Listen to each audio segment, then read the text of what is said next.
একটি বছর পরে আবার ফিরে আসছে মাহে রমজান। একটি বছর পরে আবার ফিরে আসছে মাহে রমজান। মুমিনের হৃদয়ে পড়বে সারা, মুমিনের হৃদয়ে পড়বে সারা, উঠবে জেগে নতুন প্রাণ। একটি বছর পরে আবার ফিরে আসছে মাহে রমজান। একটি বছর পরে আবার ফিরে আসছে মাহে রমজান। আল্লাহ তাআলার তরে রোজা পালন কর হে গুনাহগার, নিজের হাতে দিবেন তিনি সিয়াম সাধনার পুরস্কার। আল্লাহ তাআলার তরে রোজা পালন কর হে গুনাহগার, নিজের হাতে দিবেন তিনি সিয়াম সাধনার পুরস্কার। রমজানের রোজা পালন আল্লাহ তাআলার ফরমান। একটি বছর পরে আবার ফিরে আসছে মাহে রমজান। একটি বছর পরে আবার ফিরে আসছে মাহে রমজান।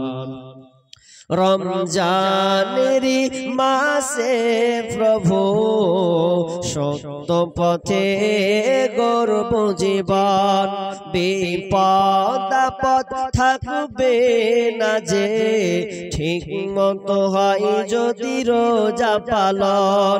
রমজানের মাসে প্রভু সত্য পথে গর্ব জীবন, বিপদ আপদ থাকবে না যে, ঠিক মতো হয় যদি রোজা পালন। রমজান সে তো ঢাল স্বরূপ, হৃদয় ভরিয়ে গাও তারি গান। রমজান সে তো ঢাল স্বরূপ, হৃদয় ভরিয়ে গাও তারি গান। একটি বছর পরে আবার ফিরে আসছে মাহে রমজান। মুমিনের হৃদয়ে পড়বে সারা, মুমিনের হৃদয়ে পড়বে সারা, উঠল জেগে নতুন প্রাণ। একটি বছর পরে আবার ফিরে আসছে মাহে রমজান। একটি বছর পরে আবার ফিরে আসছে মাহে রমজান।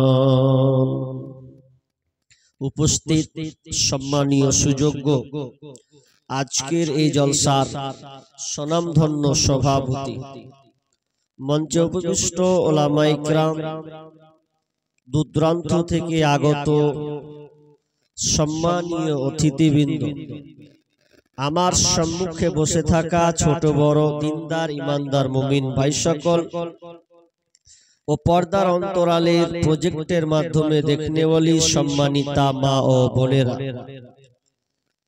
প্রথমে সেই মহান মুনিবের দরবারে প্রশংসা করি যে মহান মুনিব আমাদেরকে একটি মসজিদ কেন্দ্রিক আয়োজিত মাহফিলে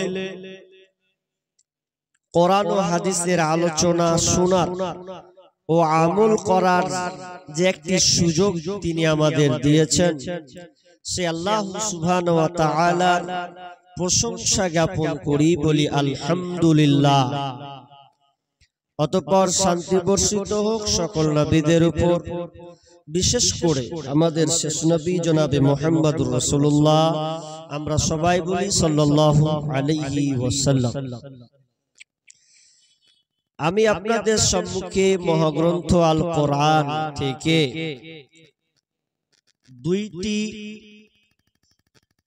একটি সূরা থেকে 2টি আয়াত পরিবেশন করেছি এবং একখানা হাদিসে নববী পাঠ করেছি। এই আয়াত ও হাদিসকে সামনে রেখে আজকে আমার সংক্ষিপ্ত আলোচনা রমজান মাসের গুরুত্ব এবং ফজিলত। সময় অনেক দরকার, কিন্তু 2টা সাবজেক্ট আমাকে আলোচনা করতে হবে।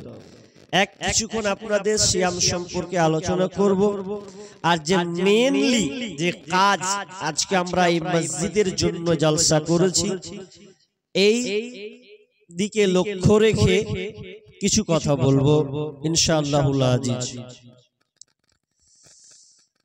সামনে আমাদের রমজান মাস আসছে।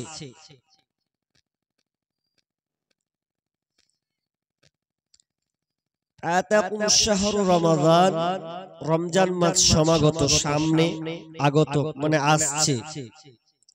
এই রমজান মাসটা শাহরু মুবারাক, এই রমজান মাসটা হচ্ছে বরকতময় মাস।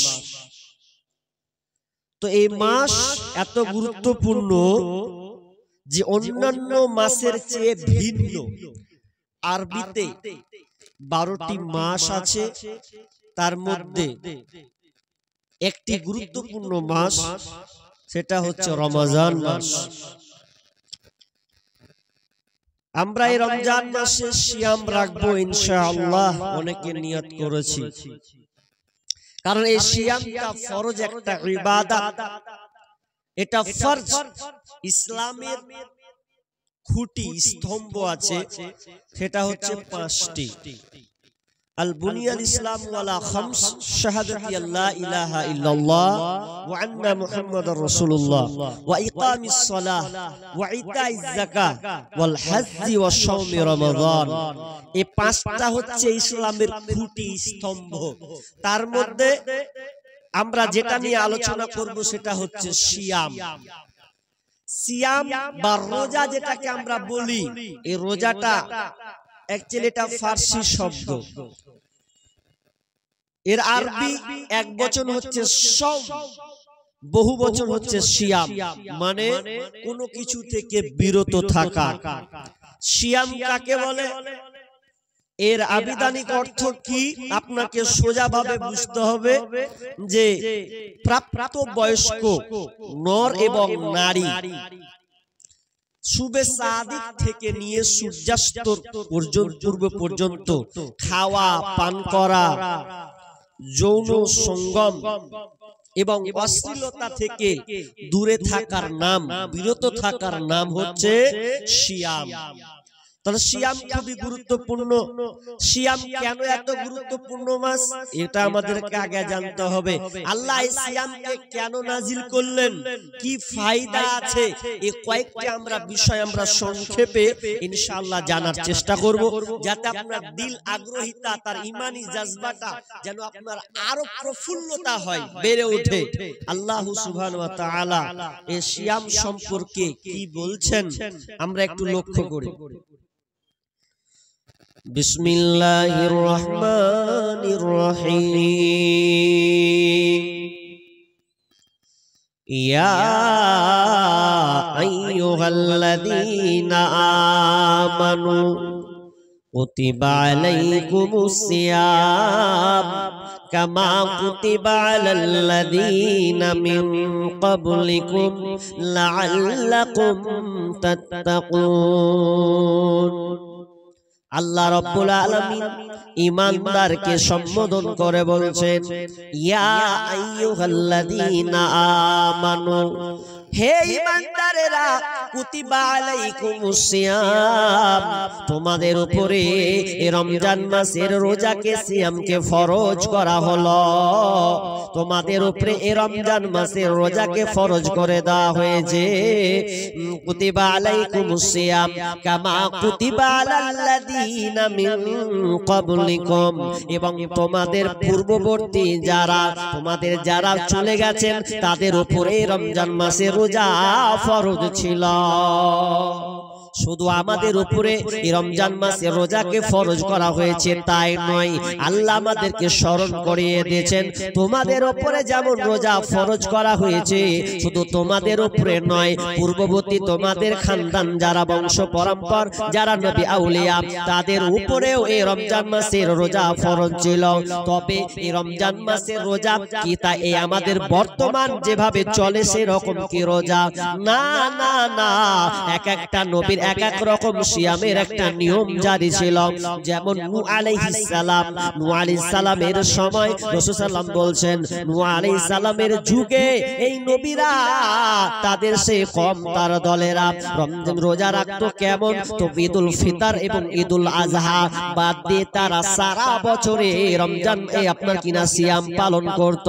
শুধু তাই নয়, মুসা আলাইহিস সালামের জামানায় রোজাটা একটু ভিন্ন ছিল।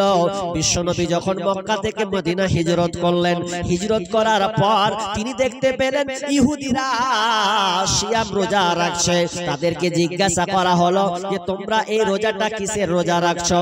তারা উত্তর দিল, এই দিনটা এত গুরুত্বপূর্ণ দিন যে এই মুসার কওম অর্থাৎ এই বনি ইসরাইলের কওমটাকে আপনার জালেম থেকে নিরাপত্তা দিয়েছে, তাদেরকে জালেম শাসক থেকে বাঁচিয়ে দিয়েছেন আর ওদেরকে মেরে আপনার কিনা তাদেরকে খালাস করে দিয়েছেন। এই জন্য এই গুরুত্বপূর্ণ একটা দিনের জন্য নবী মুসা সিয়াম পালন করেছেন, এই জন্য সে ইহুদিরা সিয়াম পালন করে। তাহলে মুসা যুগেরও আমরা রোজা দেখতে পেলাম। এইভাবে করতে করতে যদি আপনি দাউদ আলাইহিস সালামের যুগে চলে যান, তাও দাউদ আলাইহিস সালামের সময় সিয়াম আল্লাহর বিষ্ণু বলছেন আল্লাহর কাছে প্রিয় রোজা ছিল এই দাউদ আলাইহিস সালামের রোজা। এই রোজাটা কেমন ছিল? একদিন রোজা রাখতেন, একদিন করে ছাড়তেন, একদিন রাখতেন, একদিন করে ছাড়তেন। শুধু নাই, এ করতে করতে করতে করতে ঈসা আলাইহিস সালামের পূর্বে তারপরে প্রমাণ পাওয়া যায় মারিয়াম আলাইহিস সালাম তিনি বলছেন ইন্নী নাজারতু লিররাব্বিল আলামিন, ইন্নী নাজারতু লিররহমানি সাওমান। মারিয়াম আলাইহিস সালাম বলছেন যে আমি আল্লাহর উদ্দেশ্যে মান্নত করেছি, অতএব আমি কারো সঙ্গে আজকে কোনো কথাই বলবো না।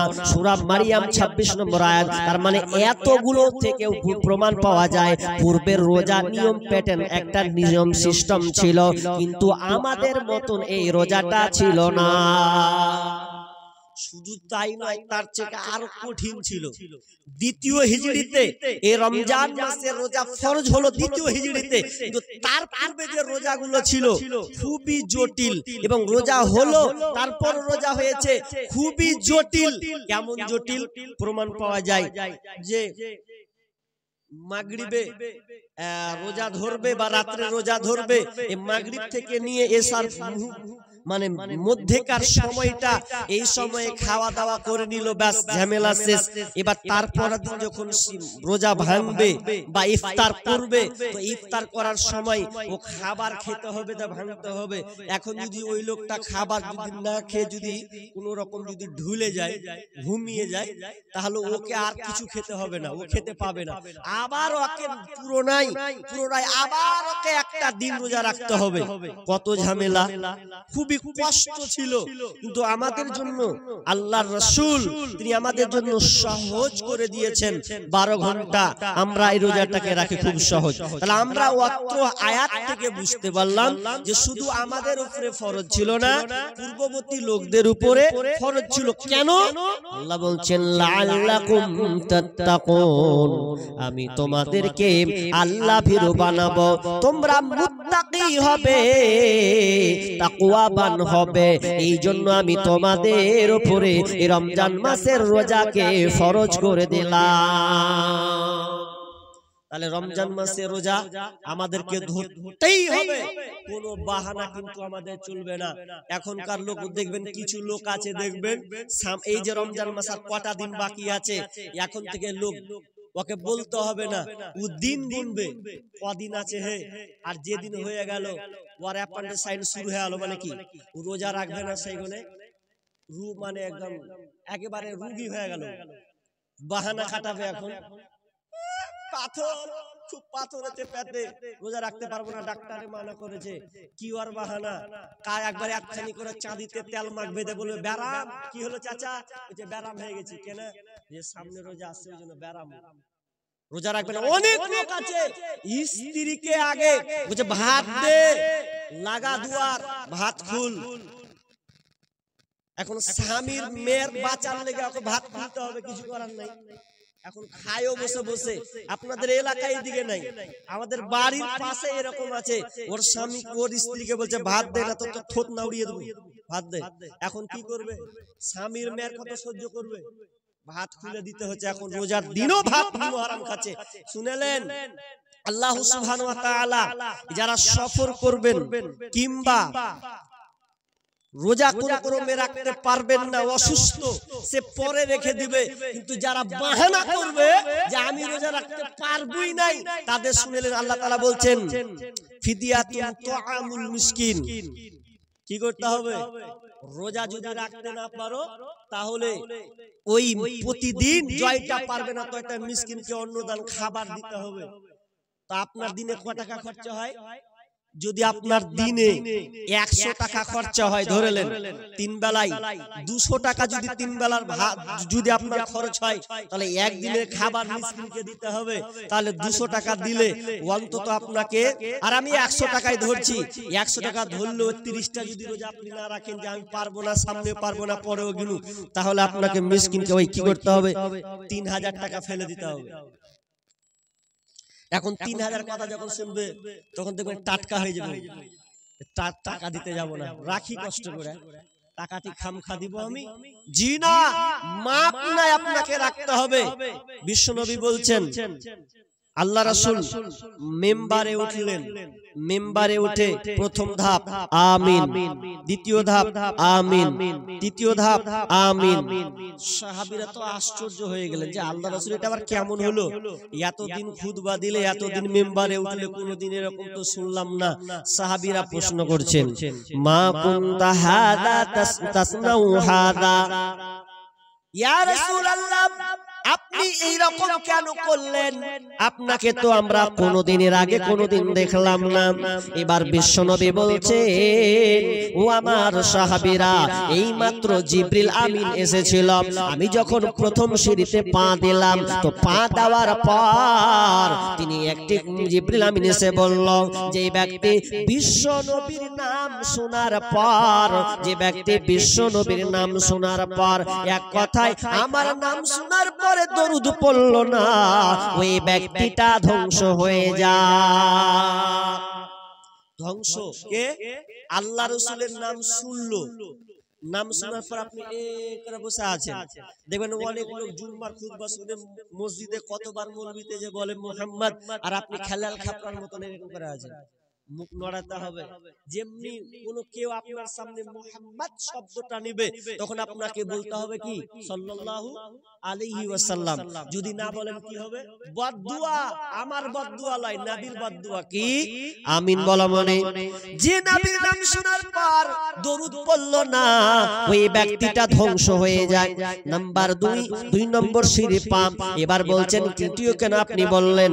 তো আল্লাহ রাসূল বলছেন, ও সাহাবীরা, জিবরিল আমিন বললেন, যে ব্যক্তি তার মা বাপকে পেল, মা কিংবা বাপকে পেয়েছে, কিন্তু এই বাপ মাকে পাওয়ার পর বাপ মায়ের সেবা করে জান্নাত নিতে পারল না, ওই ব্যক্তিটা ধ্বংস হয়ে যায়।